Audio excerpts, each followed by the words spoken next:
عزاداروں تذکرہ ہے حسین کی بیٹی کا، اور آج وہ شب آ گئی جو حضرت سکینہ کی زندگی کی آخری شب ہے، اور وہی شب جمعہ آ گئے ہے چھوٹی، ظلم بہت زیادہ ہے، اسے امام نے 4 سالوں تک اپنے سینے پر سلایا ہے۔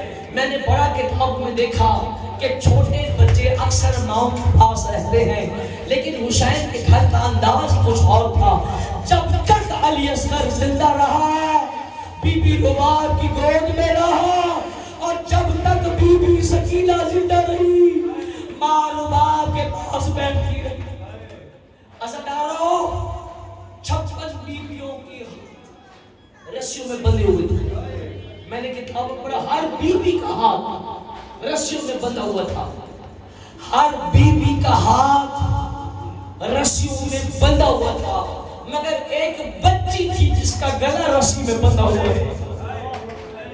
عزاداروں کربلا سے لے کر کوفہ تک، اور کوفہ سے لے کر اسقلان تک، اور اسقلان سے لے کر شام تک، جہاں شمر چاہتا بی بی کے چہرے کے باجے باجے۔ عزاداروں ایک منظر بیان کرنا چاہتا ہوں۔ آل محمد کا لوٹا ہوا قافلہ جب بازار شام میں داخل ہونے لگا، اے میرے مولا بی بی زینب علیہ السلام کی زری کے راستے کھول دے، اے میرے مولا ہمیں اسی سال حضرت سکینہ بنت الحسین کی زیارت نصیب فرما۔ جیسے ہی یہ لوٹا ہوا قافلہ دروازہ باب صاحب پہ پہنچا، عزاداروں مولا وہ منظر دکھائے کہ اس دروازے پر 5 لاکھ شامیوں کا رش تھا۔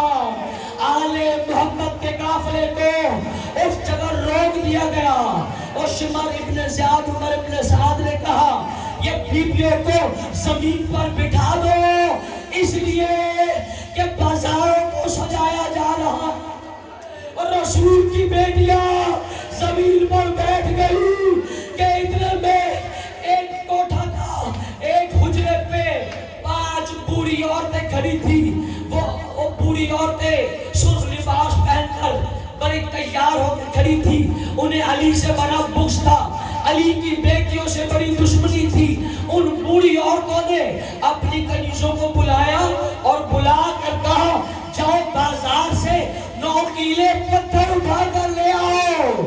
ان کی کنیزیں گئی، 9 کیلے پتھر اٹھا کر لے آئی۔ وہ اس کوٹھے پہ کھڑی ہو کر رقص کرنے لگی، علی کی بیٹیوں کا تماشا دیکھنے لگی کہ ان سے پوچھا گیا تم رقص کیوں کر رہی ہو، یہ 9 کیلے پتھر کیوں لے کر آئی ہو؟ کہا ابھی علی کی بیٹیاں گزرے گی، ہم پل پر پتھر ماریں گے۔ یہ 9 کیلے پتھر لے کر یہ ام حجام بوڑھی عورتیں اس کوٹھے پہ کھڑی ہو گئی کہ اتنے میں ایک طویل نیزے پر حسین کا سر بازار میں داخل ہوا۔ عزاداروں 9 کے نیزے پر امام حسین کا سر تھا، پیچھے بیویاں تھی جن کے ہاتھ بندھے ہوئے تھے۔ یہ بوڑھی عورتیں 9 کیلے پتھر لے کر آگے بڑھی کہ ام حجام نے ایک 9 کیلہ پتھر اس جگہ مارا، حسین کے چہرے پہ مارا۔ چابی بھی بطول بوسے دیا کرتی تھی۔ عزاداروں جیسے ہی پتھر حسین کے چہرے پہ لگا، خون بہنے لگا۔ ساری بیویوں کی نگاہیں زمین پر تھی۔ بیویوں میں کلثوم نے رو کے کہا او بہن زینب، ابھی کسی نے 9 کیلہ پتھر حسین کے چہرے پہ مارا ہے، رخسارے سے تازہ خون بہ رہا ہے۔ بی بی نے کیا دیکھا؟